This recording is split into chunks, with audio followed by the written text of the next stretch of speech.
Welcome to the Peace is Possible podcast, where healing meets truth and inner work becomes world work. I'm your host, Eva Dalak, life coach, international gender and conflict expert, and founder of Peace Activation.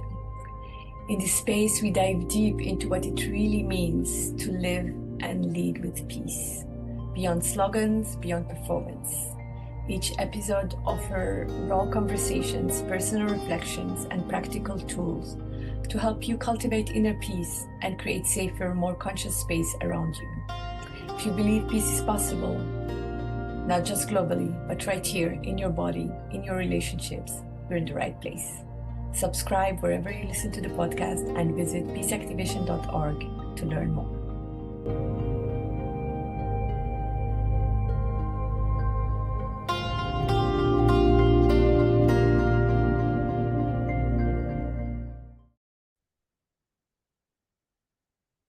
Welcome, Zach. It's an honor and a pleasure to have this conversation with you. Welcome to the Peace is Possible podcast. Eva, what an honor to be with you. Very, very excited to be working alongside of you in this world. Thank you. Do you want to introduce yourself to our audience? I mean, many of you know you, but it would be great. Yeah, I'm a medical doctor by training. I grew up in Colorado in the mountains there. I was blessed to have a childhood that was deeply rooted in nature. That's one of the beautiful things about relative poverty is it keeps you outside a lot. And so I was raised in the outdoors in a very loving family and beautiful spaces there. And I got to witness a lot of the world through the lens of poverty in some ways, and that I was living in government housing growing up, and much of the community was among people from Southern Asia that had been displaced by the Vietnam War, and so grew up watching cultures that had underwent near genocide experiences under the war machine of the American kind of Vietnam War there, and that in some ways seeded my experience of life. I think as I started to see the beauty of people in the resilience of trauma, and seeing how it's oftentimes the worst of times that brings out the best of peoples. And I got to witness the Hmong people really expressing their culture 12,000 miles from home, and they built these incredible community gardens, and I think my mother really learned how to garden from them in many ways. And so it was a beautiful expression of community at the level of the soil, and that has perhaps subconsciously deeply seeded what would become my adult life as I became a medical doctor. Working in the Philippines was where that kind of left-hand turn in my career happened, planning to go into engineering, and then ended up in the Philippines, birthing babies with a group of international midwives, just as a volunteer when I was 19 years old. And that shifted my whole career focus to medicine. And so went back to University of Colorado and got my pre-med degree there, and then went on to the medical degree at the University of Colorado as well. And then I did all my postdoctoral work at the University of Virginia, initially in internal medicine, and then in endocrinology and metabolism, which is the study of the way in which systems communicate at the cellular level, and in the way in which energy happens at the cellular level. And unknowing to myself, it was a deep education ultimately on how complex systems of life function. And that would ultimately take me, fast forward another 20 years, to really working in the intersection between planetary health and human health, at this intersection of biologic life force, or includes soil, microbiome, food systems, and the like. But in that study, realized that the collapse of our soil and food systems are really deeply rooted in social unrest. And that social unrest represents kind of an original wound of humanity that is the separation from nature at the level of our soil, at the level of our connection to earth, through our food, our water, but also our pastimes and the ways in which we build community outside of nature now. We build schools outside of nature. We build nursing homes outside of nature. We build hospitals outside of nature. And so we've come to really engineer the human experience from childbirth on through to death outside of nature as much as we are able, in the name of comfort or convenience. And for that, we're putting an extinction level stress on our own species and so many others around us. That's been a bit of my last 35 years. Wow, amazing. So fascinating how life take us in turns that eventually we understand like, oh, that's why. But like while we're going through the experience, sometimes the appearance is we don't understand what's happening, but then there's a thread in our life, in the origin where we were born, what we go through. So I find it fascinating also that you're right now where you're bringing this experience, and that's part of the reason why I invited you to this podcast, is to the Palestinian-Israeli. I want to call it tragedy rather than conflict, because it's exemplify what humanity currently is facing and needing to make a choice for a whole different way of living and experiencing what we're going through. So I would love for you to share a bit about that. Yeah, I've been kind of up close and witnessing some of these deep tragedies that are happening around the earth, and Israel and Gaza are really exemplifying this. And through all human history, really, we can map back, hundreds of thousands of years. War has been really our unifying history. It's something that has run through nearly every single generation throughout the world since our civilizations began. And so that deep wound within us that has us with the experience of believing that we're separate from nature has us really moving into this ownership model and this fear of scarcity that runs through cultures and societies at many different scales. And so that history is deep, but it's only really in the last, 1,000 years that we've started to see extreme asymmetry in the power structures that lead to these events. And you could go back to something like the Roman Empire, or before that, the history of Genghis Khan, also similar to that, where you get these warlike machines that are so far above and beyond the peoples that they are about to terrorize, that the asymmetry of technology, the asymmetry of the war practices has led to deeper and deeper and more extreme versions of horror on the human level. And so what's playing out right now in Israel and Gaza is an example of what happens when extreme asymmetry of technology and wealth goes into effect in these patterns of victim, perpetrator, savior triads that we continue to do. And so I was, up close and personal with that tragedy this past year at the height of the conflict at the beginning, towards the beginning of 2024, and was able to tour house to house the kibbutz that was attacked on October 7th. And I guess all I can say about that experience is that the human psyche is not capable, let alone prepared, to give witness to the level of terror that we're capable of playing out as humans to humans conflict unfolds. And what I was witnessing was the extreme horror that was meted out by weapons held in somebody's hand, looking somebody else in the face. And what was going overhead was a scale of destruction that was many, many times greater as these tanks were firing from Israel into Gaza, with the results unseen and somehow separate from that. And so that's one thing that's been part of this asymmetry of conflict, is we've gone from hand-to-hand combat in something like the Celtic genocide that my ancestors went through. Julius Caesar of the Roman Empire, genocided my ancestors in only 18 months with hand-to-hand combat, having to look at every victim in the face.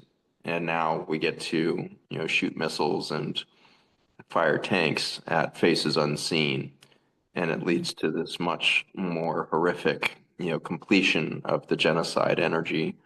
I think because of for that kind of separation from the horror that we're creating by our technologies, and this has its own, deep psychic injury in the perpetrator as well. And I look at a lot of my soldiers in this country, in the United States, my brother among them. He fought in the Iraq conflict, and what happens when we separate our soldiers from the horror and they are practicing with technologies where the faces are never seen, or they're attacked by technologies that will never, see the face of the perpetrator.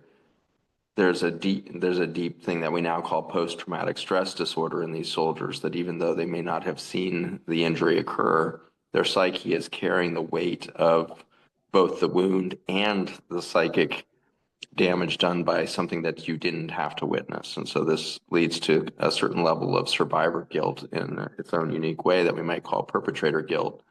That's another layer beyond the normal horror of taking another human's life.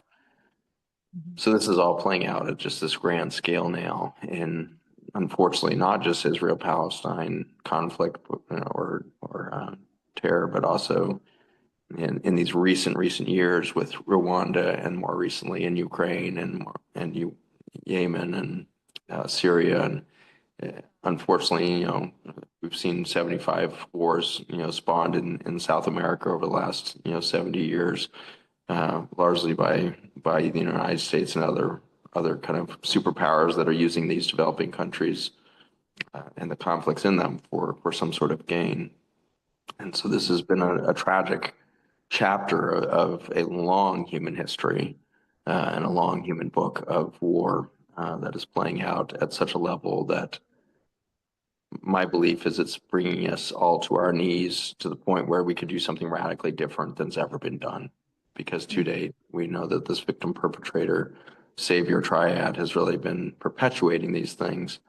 And it may be reaching the breaking point now where our psyches can no longer tolerate the amount of weight and the amount of energy of the horrors and the suffering that's being met out on the earth right now. And that's perhaps exactly the path we needed, sadly, was to bring ourselves to this level of horror and the weight of it, to finally change this tumbling triad. I agree. I'm as a Palestinian growing up in Israel, and Muslim, being in a Christian school, in a Jewish state, like as a child, the three religions claim for truth, and the drama around victim, perpetrator, and savior, and how it plays out in each of these religions actually has really got me to step away and into spirituality when I did spiritual psychology. But what I came to understand, you mentioned Rwanda. I was in Burundi just after the genocide of Rwanda, and I remember myself, it was just as I was living in Israel and Palestine, and understanding that as a Palestinian and as growing up in Israel, I wasn't able to face that conflict at the time. I wasn't able to work at that level. And I was needing another conflict to work on so that I'm not emotionally involved. And what I realized in Burundi, there's no conflict where we're not emotionally involved. I remember sitting there in Bujumbura, witnessing, it was a scene between Hutu and Tutsi in a play that an organization, Théâtre Réconciliation, was playing about competition of suffering. And I was sitting there, and suddenly I was brought back to what was going on in my home country, and I was crying because I'm like, this is exactly what's happening in all conflict, actually. There's no way we can be emotionally detached of a conflict. And we ride the wave of any conflict right now. Like since October 7, people are riding the wave of Gaza, but Gaza is not a separate entity. Gaza is part of Palestine. And we speak about what's happening in Gaza, but we're not speaking about what's happening in the West Bank. We speak about what happened since October 7, but what happened before October 7. So the narrative has been really, each narrative having its own validation for the one that is sharing it. At the whole point is like, we're gonna each be connected to the conflict from the psyche that we carry. And what happens in conflict is deep dehumanization. For a person, for a human to be killing another human, you have to dehumanize them. You have to consider that the other person is different than you, and as such, he's not human, he or she. And that's the only way, and I've seen that across 22 conflict zones in which I worked. The only way a human can kill another human is to dehumanize the other. But if I dehumanize the other, I'm dehumanizing myself, actually. I'm losing my own humanity. And that's the key, I think, that where we're, as you say, we're arriving to our knees, because for humanity to prevail right now, humanity need to like have a huge wake-up call and realize this is not the way. This is really the time for us to come together in a way that is completely different, completely stepping out of this drama triangle and heal the trauma. There's no way that peace is going to be possible. We cannot activate peace unless we are dropping the drama around the triangle and healing the trauma, addressing what's happening. Powerful. And I think that's part of what we're offering in our container. It's really going back out, stepping out of this drama, stepping out of this triad, and exploring together what was there before, even before all of this. So can you say a bit more about that? Yeah, I'm very excited to be creating this with you and the rest of the team that we've pulled together for this. I think it's offering a completely new approach to what historically has been peace summits that were actually perpetuating the problem because of this savior effect. And so when we think about a victim and a perpetrator, if that was a polarized dyad, just two elements, then ultimately somebody would be destroyed. Typically, it'd be very unlikely that it would survive a cycle. So to survive, it has to have the third piece, which is the savior. And the savior comes in to, stabilize the situation just before it plays itself out to its end point, and it stabilizes it long enough for guilt and shame and fear to kind of move through its works, which are the typical symptoms of this belief that we're different, this dehumanization that you described, leading to these patterns. And then that allows for another chapter to unfold where the victim perpetrator tends to switch roles.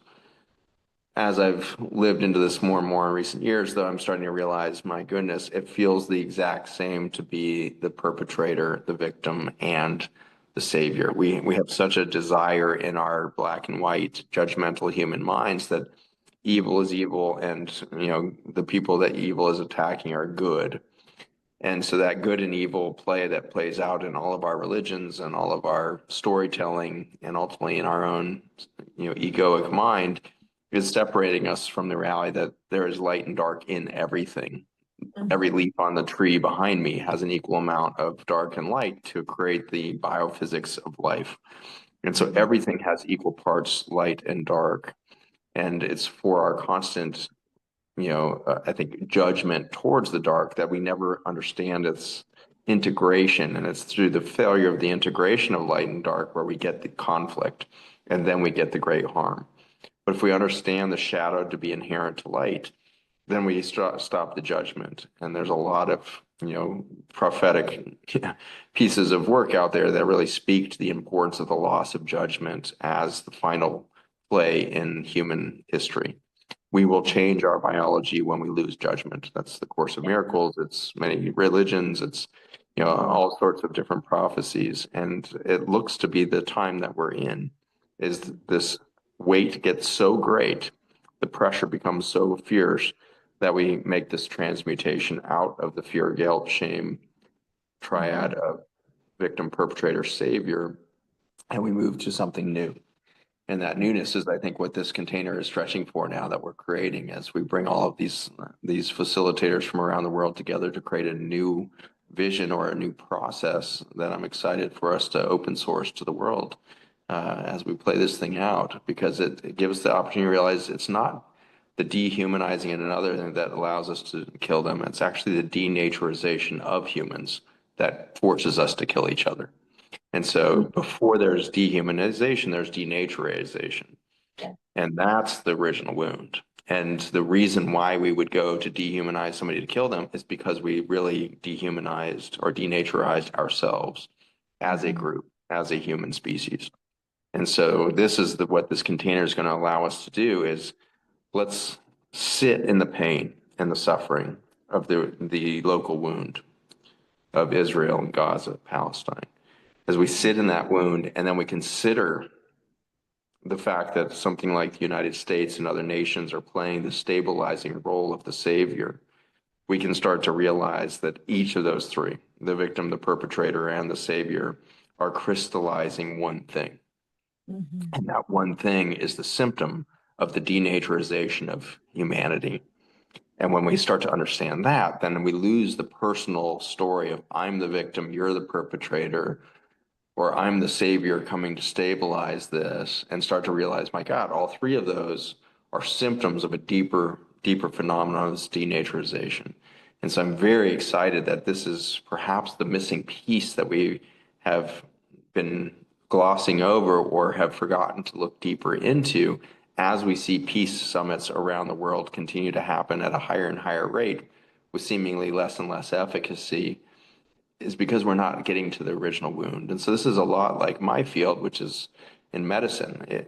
I can try to kill cancer all day long, but if I never ask the question of why did this person get cancer, then I'm likely to never cure the cancer at all. And no, Sorry, I had internet connection. Go ahead. problem, I'll start again there. So it's very indicative of my field of medicine, where we see the same thing, that if you don't go after the root cause, but instead go after the symptom, you never create a cure. And that's what I think our peace summits have been, is going after the symptom of who's the victim, who's the perpetrator, can we forgive it?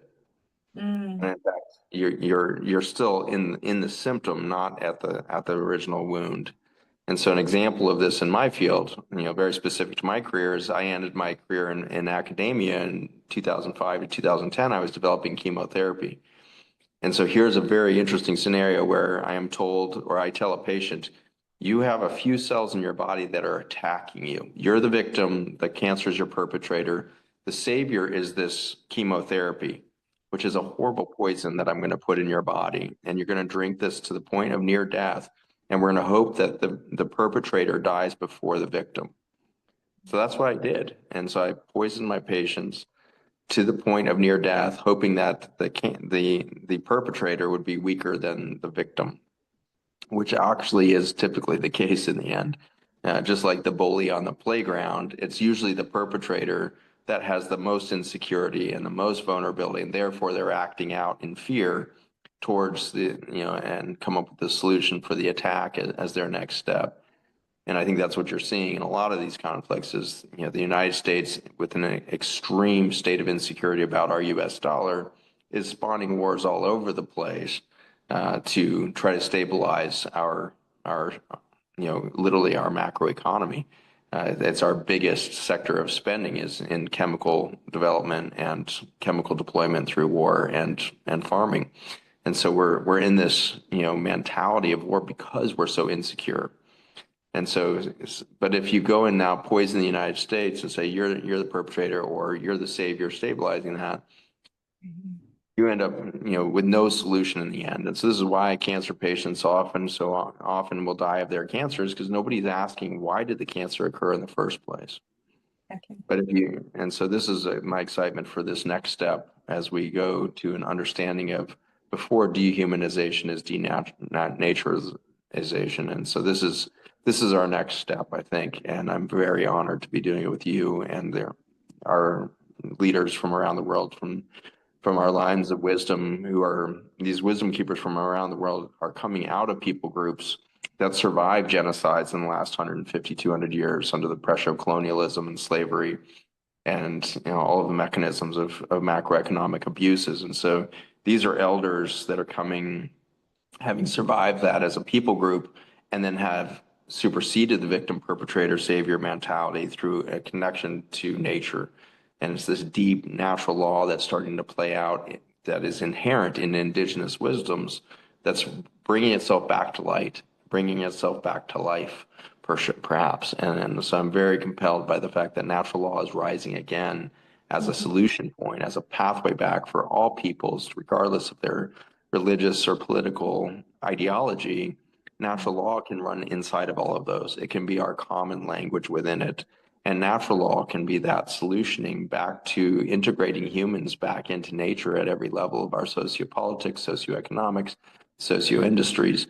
And so this is part of the path. So I just couldn't be more honored to be part of this group to just ask some of these deeper questions, because in my own career it was just so rewarding when I finally left academia and got to sit with patients to really drill down with them one at a time of, when did this begin? When did this cancer begin? And they can, if you listen long enough, a patient will always tell you why they got cancer. They'll tell you something that happened in their childhood, something that happened when they were 14 years old. They will remember the moment that the wound began. And here they are at 60 years old, decades later, with the symptoms of that long back wound. And once they find that wound, if you keep listening, they'll tell you how to heal it. Yeah. And so what we're going to do here with this group in December is really create a safe container for us to feel everything. And you have to begin there. You can't gloss over the amount of pain and suffering. And if you do, then you miss the energy of the situation. When we try to make light of or try to jump to forgiveness before feeling the whole weight of it, there's actually not enough energy to make the transmutation and leap into this health and healing process at a deep level. And so we have to feel everything first. And so we're going to have to create a safe enough container where we are ready to feel everything, really ready to feel the weight of being the savior that's perpetuating this thing, weight of being the victim that's now the perpetrator, the weight of each of those elements we're going to have to feel completely. And then we understand that in the next container, which is a global understanding of thousands of years of genocides and what's come out of that as peoples have not only survived, but learned to reconnect to indigenous practices and wisdoms that helped them through those traumas back towards natural law. And then finally, the largest container of where did this all begin? And for that, we get to sit with each other, each one as the patient, to think back to when did this original wound happen. And if you create the container right, I think we can remember all the way back through our ancestral lines to some of these original moments. And this is what I hope we get to, is this distillation of the entire human experience and our divorce from nature that's led to all of the horrors of colonialism, empire rise and fall, and the rest that we see playing out. That's beautiful, Zach. This is like fits so much the origin behind even creating peace activation. Because one of the main thing I invite people in our gathering, peace activation, is to feel. And when October 7th happened, this is the last thing we wanted to do, is to feel. And then we jumped into blame, shame, and guilt, but feeling what's happening, this heartbreak. And I always say, like, let your heart be broken. Our heart needs to be broken so that we are able to understand and expand and reconnect to our own nature. Like we say, go to nature and you will find your own nature. This is the invitation, is really, let's find our own loving essence before we forgot, before we got separated. And you speak about the separation from nature. I often speak of the separation from the mother that gave birth. I think that the whole of the human experience, the way we've been experiencing it in this past, I don't know, millennium, has been the separation of the mother that gave birth, the separation from the feminine, and the reconnection with nature. I've worked in so many different conflict zones where there was violence against women, like women were put to the side, rape, and this separation from the feminine is also the separation from our own feminine, from the yin and the yang, and giving more value to action versus we became like human doing than human being. And what we're calling forth is actually to remember that we are a human being, that we are a being that is connected in oneness.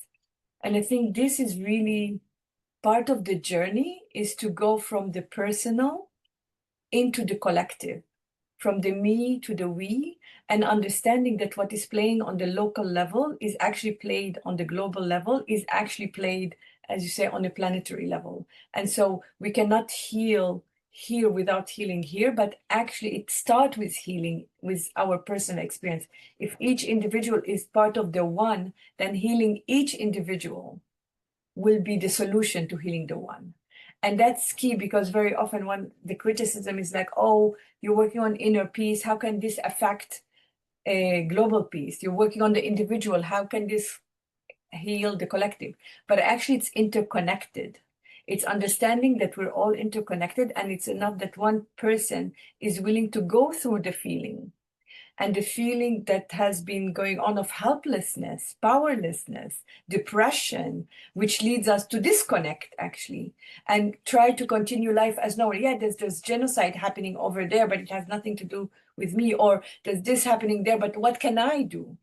Well, if each person, and I just had that with another facilitator from our container run, Khalid, that said, well, if each individual say, I will do something, and another person, and so just like the cells in the body that you're referring to, if each cell understand that it's part of a whole, and each cell is working on its own within a system, and that's the ecosystem that we want to create, is that we're working in conjunction with so many different individual, highly aware, because what we're inviting people is to wake up and raise to the consciousness that is needing that for humanity to prevail right now. And I think that's key.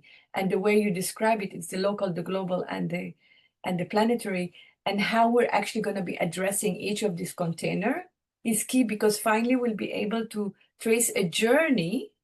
So it's not this or that. It's not either or. It's actually, we need to work on holistically. To become whole, we have to work holistically. We have to implicate and see the interdependence of all these different elements. And I'm just so grateful to be able to do that with you and with everybody else. It's going to be amazing. And I've already feel like we're beginning a healing process as a group, in that many of you have been engaged on the ground, activism and proactivism around these issues in vulnerable and traumatized populations for decades. And, collectively as a group, we've got hundreds of years of experience on the ground in these sorts of situations, both as, perpetrated traumas, as well as, savior kind of roles. And I think all of us are feeling this sudden realization of energy among us of like, this is truly a completely different approach that could leap us past these patterns of behavior, these patterns of repetition that we see playing itself out. And I think it's also brought a lot of, overwhelming humility for me personally, at least, in that I've been able to finally like really step into what does it feel to be the perpetrator in my life. And, through some circumstances that happened in the last year and a half for my companies and everything, I got to really step into that role where I got to really be seen as the problem. I was the one that was, ruining the companies. I was the one making the bad decisions. I was the one, doing a bad job communicating, and like really, and then see the companies collapse. And so for a long time, I was in this pattern of just like defensiveness and, this knee-jerk reaction of like, well, it's not my fault. It's all these external pressures and it's these things and these things. And long after the thing had kind of blown through and it all happened, these patterns of people calling me out as the perpetrator continue to happen until I finally got to that point of like, why am I creating this situation? And I finally got to that remembrance of, if I'm having the experience, I must be creating the experience for myself some way, some purpose, to learn something, to transmute something, to forgive something. What is it? And I finally realized it was for me to have the opportunity to finally be the perpetrator and really step into that energy. And so I just went into it just a couple of weeks ago when I was in South Africa. I was in fire ceremony there with an incredible, group of wisdom keepers, and it was during a new moon, which was called the pardon moon, the moon of forgiveness. And rather than forgiving something, I stepped fully into, well, I must be trying to, experience this embodiment. And as soon as I made myself available to that, I like fell all the way in, and really felt for the first time what it would feel like to be the perpetrator and really sit in that energy. And it was shock and almost awe that it felt exactly like being the victim. Like it was like at every level, it had the same fear, it had the same insecurity, the same concern that I wasn't loved or that I wasn't in the right or that I, wasn't held by nature. Like it was so identical on all these different existential levels.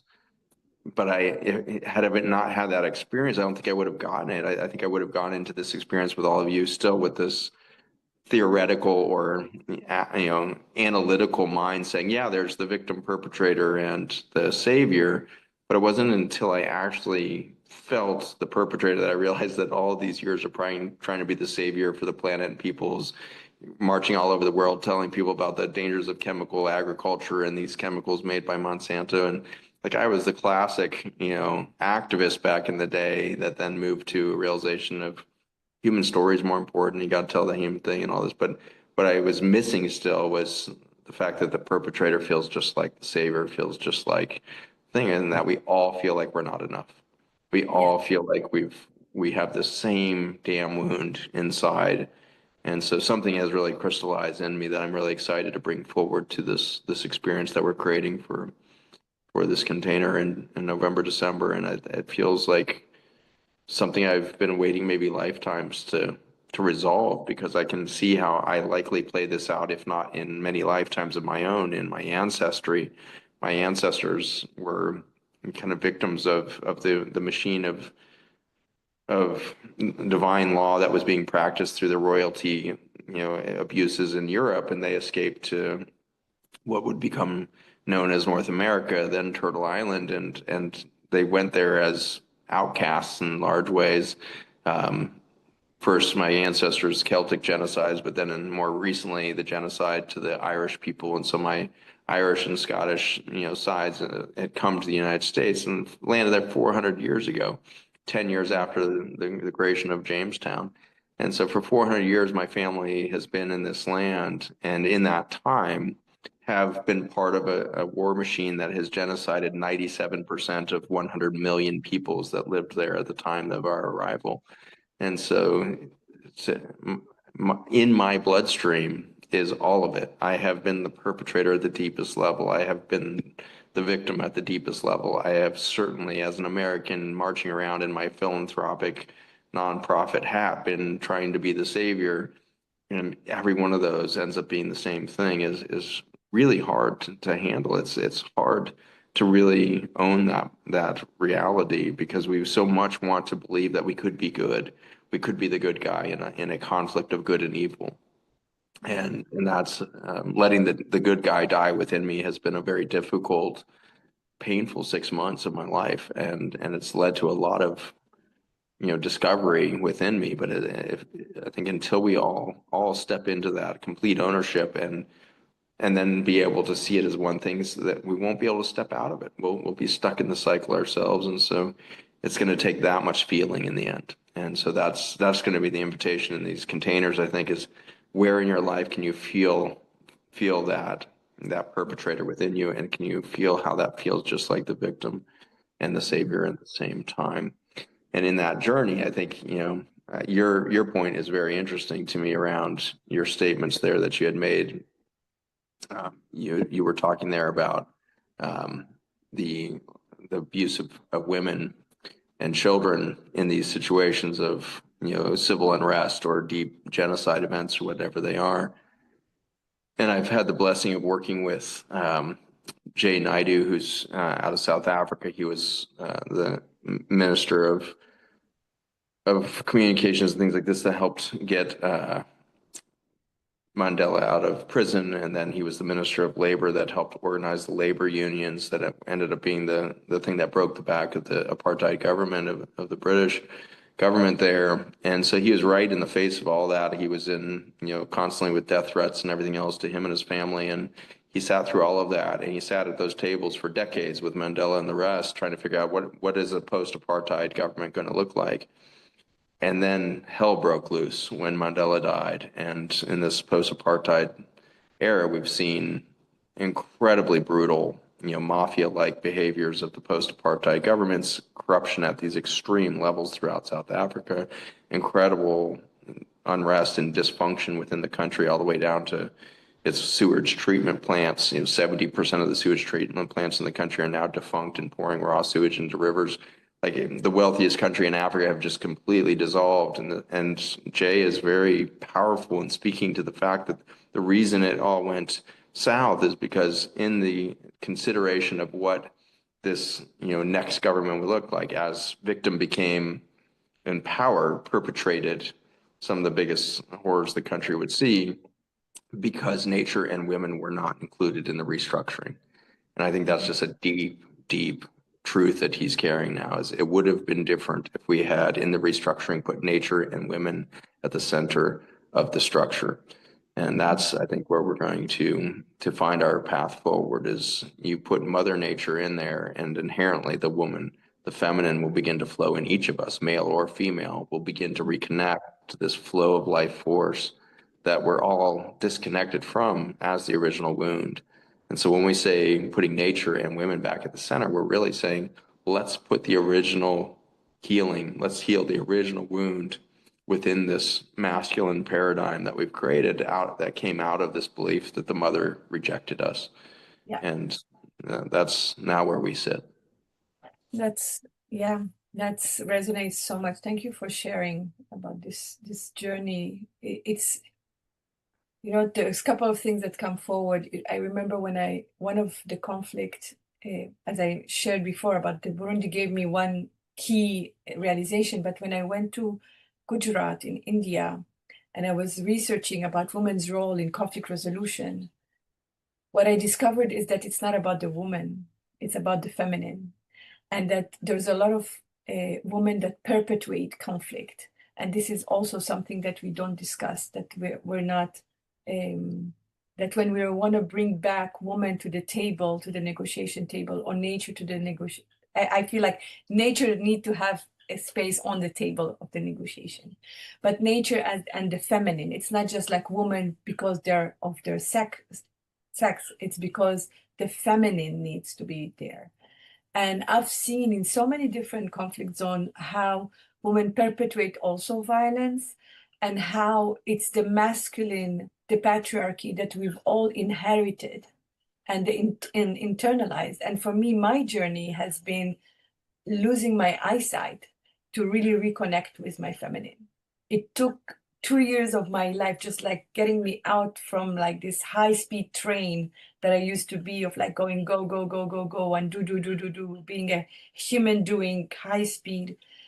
And in a very masculine way, very goal-oriented, very in fight mode, like gender equality, women's right, putting women in the table, at the negotiation table. And I've worked in so many conflict zones where it was at the crucial moment of the shift is happening, of women has participated in the conflict and now they're participating in the negotiation, whether it's like in Liberia or in Rwanda, in Congo, in Ivory Coast. And I've seen it both.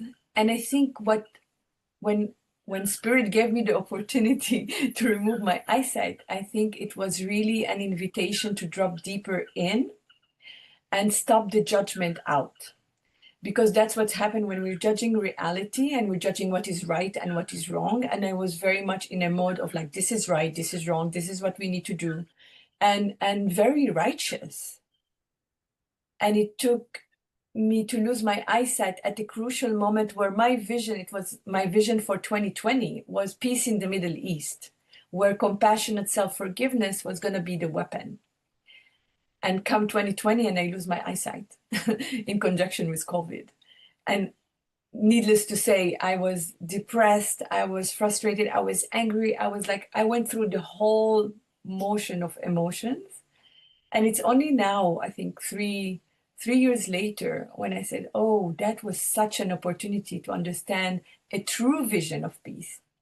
And I think that's for me what peace activation, what activated peace inside of me is for me to go through this whole emotions of frustration, of denial, of helplessness, of powerlessness, of no more ability to see the external, so that I had to face the internal. And I had to go into deep root of what is it that I don't want to see? What is it that I'm like blinded to? And I think that's the invitation also, is like when we go and we sit in this feeling, we uncover a well of love within us that we didn't even know, or we didn't even remember that we have it. And that's the wisdom, that's the elixir that we're bringing back. That's the journey that we're inviting people to go into, like the feeling, and then connecting from the local to the global to the planetary, and remembering, really remembering our loving essence, remembering that if I'm love and you're love and he's love and she's love, then we're all, love is all around us. And love is never given or taken, or like it's not caused. Even love is not caused, love is our essence. And when we connect to that essence of love, when we connect to our true nature, then we can really, peace is possible. Peace is not possible because I forgive you and you forgive me, because it's still the polarity. Peace is possible because we're all connecting to the deeper essence within us that is reflected outside of us. And that's where inner peace connect to global peace. And I think this is what I'm really excited about, like materializing it now with a group of people that kind of had their own journey. We each had our journey of darkness, and we're coming back sharing this elixir, not as let us teach you what we know. It's like, no, we went through, we witnessed our own journey, and we're inviting you to witness your own journey. So we're each going to have maybe a different, radically different journey, but we're each going to come to the same conclusion, which is we can all be victim, perpetrator, and savior. And unless we understand that there's no other than me, and in that understanding we can come together, that's where peace is going to be possible. And that's where we can activate peace. That's the peace activation. And that's where we each become a peace activator, regardless of where we are, in our family, in our neighborhood, in our community, and then globally. And that's what will spread like a virus, actually, because once a cell understand, and that's what I'm excited about. It's like having it connected to biology, to like, it's nothing new. It's already existing. Yes. Super powerful. I love that whole rundown. And as we start to think about peace on this next level, we realize that even our current concept or definition of it is in polarity to war, and therefore stabilizes the system. And so when we think of peace as the opposite of war, we create a very stable chemical there. And so the poison isn't complete. Again, if there was just war unopposed, humanity would have been gone a long time ago. But for there to be war after war after war after war, there has to be peace, a peace movement that stabilizes it. And so the weird thing about the savior, peace movement element is that it's creating the perpetuity of the situation, or the perpetuation of the situation. And so it's not actually solving war. The new version of peace that we're looking into now, and the system that we're working on together is really pointing towards, I think, is what happens when we actually step back into a reality where there is no war. And so when we become the polarity to the triad of the victim, perpetrator, savior, we create an environment in which we've made war obsolete, rather than needing to create peace as the stabilizing force against the war. And so we need to create a situation where war is irrelevant or becomes obsolete. We have to heal the original wound, which is the separation from nature. And to do that, we have this team that has been doing this now in the biophysics field very powerfully, with groups of 50 to 120 people, where we can take people through the 7-day experience of actually solving for this problem at the individual level, because this disconnect, or the divorce from nature that you're deeply feeling as an individual right now, is actually the belief that you're separate from your own soul, that you are actually forgotten by yourself. And so when we say, what is this original wound from nature, it's actually the belief that sets into you somewhere around ages 3 to 5 years old. You start to have the experience because the human brain neurologically starts to get programmed that it's separate from nature because of our 5 senses. And that's why your vision loss was so powerful, is that you suddenly lost one of the senses that had convinced you that you were separate from something else. You looked different than a tree, therefore you must be human. You look different than an Israeli, therefore you're, yeah, that's the interesting thing about these five senses is they are part of the mechanism that leads to the wound of our separation. Lao Tzu there in the I Ching, famous for saying, like he who sees five colors is blind, understanding that if we are actually just trusting our visual cortex, we're only seeing a tiny slice of the reality of what's projected off of something as its true identity. The human interprets the green leaf as green, when in fact that leaf is vibrating with every single color except green, and it's rejecting green, and then we call it green. And that must be really annoying for a leaf to feel like, how can you mistake me so grossly? Like I'm not green, I'm everything but green, and you keep insisting I'm green. And so energetically, we're doing that to all of each other. If you look at somebody, you are calling them the very thing they're not. They're vibrating with everything. And I think of this interestingly around this whole concept of black and white conflict in my country or in South Africa. Black is every color. It's absorbed every single color. And so black is not the absence of color, it is every color. And so when we think of this, like what's the most colorful thing you could possibly be? What's the most light field thing you could be is the blacker the skin, the more you've absorbed, the more energy you represent, the more beauty you've have within you. And so we all have this strange bias, black versus white. Even people with black skin will test the same in bias studies in science. We've done these many, many times to show that the same bias of a black man walking along the street happens to a black woman as a white woman. And so there's this bias that's created by the eyeball that, well, there's a lack of light there. There's a decrease in light because it's black. Not, but if we felt it from something other than our visual cortex, that's the brightest being on the block. That being has absorbed all of the light and is vibrating with the entire rainbow. And so this is what I feel when I'm in Africa. You can't even nail down why you feel so good among African communities, but it's because their vibrancy is because they're absorbing all of the light. They have all of it. And whereas my skin is reflecting nearly the entire rainbow. And so I look white because I'm reflecting the entire visual spectrum of light off of me. And so I am actually going to have a completely different frequency of resonance for that experience. And if somebody could see without their eyes, they're going to feel so much more warmth from somebody who's absorbed the whole spectrum than somebody who, because I've, ancestry grown so far north, I had to have white enough skin to absorb enough vitamin D. Yeah. And so it's like this trick of the eye is dangerous because it's showing us the opposite of the reality. And whenever I go home to Africa, that's how it feels. I'm like, thank God I'm finally home. I'm finally home, and we will all feel that when we go back to the African continent because this is our home. We were there for hundreds of thousands of years before the diaspora of humans went north. And so we are all southern, hemisphere. We're all from Africa in this deep way. And it was only in this, I think, over trusting of the eye that we created the colonialism that would come from this diaspora and the fear of being lost from home.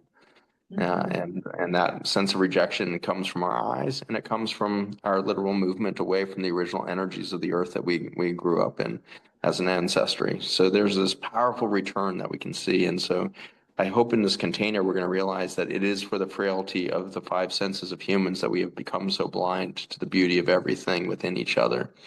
Yeah. And for that, we're going to find the true human nature within one another. And that feminine will flow and we will heal and we'll move to a reality that is obsolete of war because we healed that original wound. It would be a powerful opportunity for maybe just one generation of humans without war. Could we do that at this moment that our great extinction is upon us? We have stored so much collective trauma in the human genome today that we can no longer procreate. We have numbers from 30% to 60 to 70% of young peoples in countries around the world now infertile. And that number is increasing every decade by many percent. So we're looking at our own extinction. Is it possible for us to step back for a second and realize it is not Israel-Palestine that's the problem? It is a deep, deep dysfunction within the human organism as a whole, as this original wound of denaturization occurred so long ago. And if we reconnect at this moment, can we finally see a spontaneous remission? Spontaneous remission is one of the most beautiful things a doctor will ever witness. And blessed to all of us, we get to see it surprisingly often.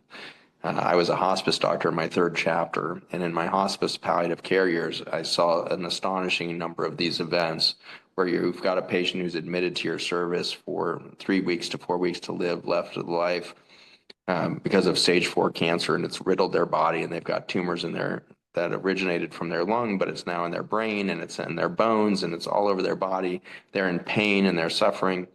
And then they go through this massive shift when they're told that they're going to die. You've got 3 weeks to when the doctors are finally brave enough to tell the family, look, we've tried everything.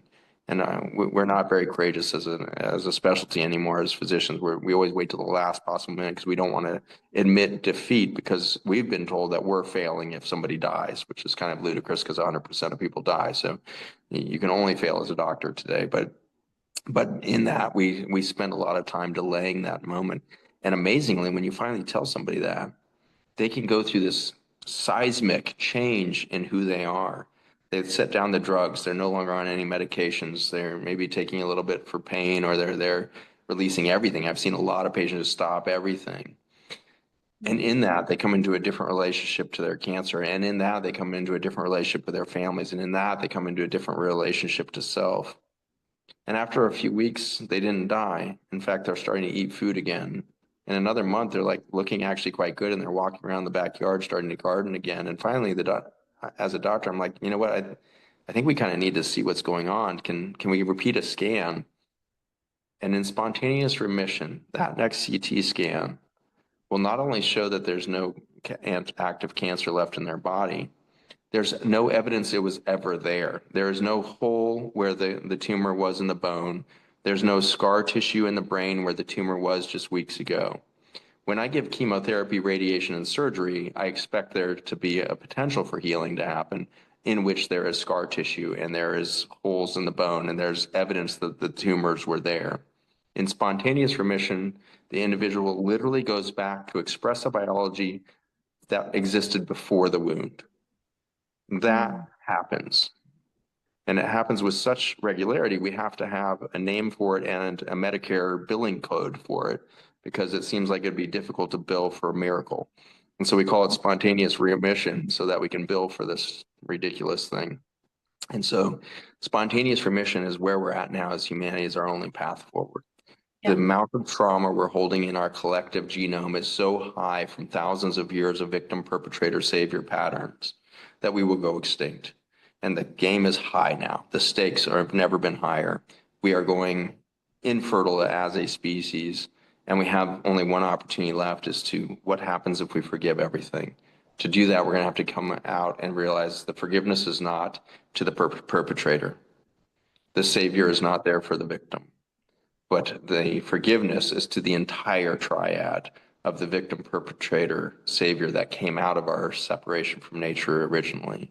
And so as we go into this journey together, is it possible that Israel, Palestine, and its stakeholders that will come together, the peoples that have been on the ground suffering there, is it possible that they will open up the portal to this new humanity where we all find the opportunity to become the polarity to the whole triad and forgive the original wound and go into a spontaneous remission where suddenly there is no war? If we had one generation without war on the planet, might we have the opportunity to clear enough trauma where we begin to reproduce again? And might we become fertile again as a peoples once nature and the feminine are flowing back through us again? Yes, I would say beautiful thing. I go back to compassionate self-forgiveness. Are we able, because there's no other to forgive other than forgiving myself for the misunderstanding that I'm unworthy of living in harmony, or that I'm unworthy to have this. I believe, like, for a long time I was saying conflict is my comfort zone because I grew up in a conflict zone, I work in conflict zone. I'm like, this is the state of that comes natural. But is it possible, ever since we engage in this project, I've been like reflecting on like, is it possible to imagine that there's no this polarization that you speak about, conflict versus peace, but actually beyond that, how would it be to feel in a harmonious state where there's nothing to face as separate? And I think that's where the belief that we are separate, this is the forgiveness that we're invited to do. This is the compassion. This is the compassionate self-forgiveness, to allow grace, the feminine grace, to embrace us. And I think that's where peace is possible. And beyond peace is like a whole new generation that doesn't even know that peace or war was ever a possibility. Beautiful. What strikes me in that moment as you speak it out there is the alternative to peace is reconnection. Yes. And so can we all do reconnection at the moment of our extinction? Can we reconnect suddenly? And in that reconnection, the spontaneous remission occurs and we go into new biologic expression. There's an interesting, piece there at the end of the Course in Miracles, which was, one of the most amazing tomes of information ever downloaded during the 20th century there in a single book. But for as challenging as that book is to almost everything that we think about as humans in our anthropocentric kind of human, narcissism, the book disentangles all of that and challenges every aspect of it, from our relationship to nature to our marriages to everything. Like, it just really goes deep on the psychosis of being human and our solution out. And the final sentence in that book is that the last thing I will do in this human body is let go of judgment. Mm.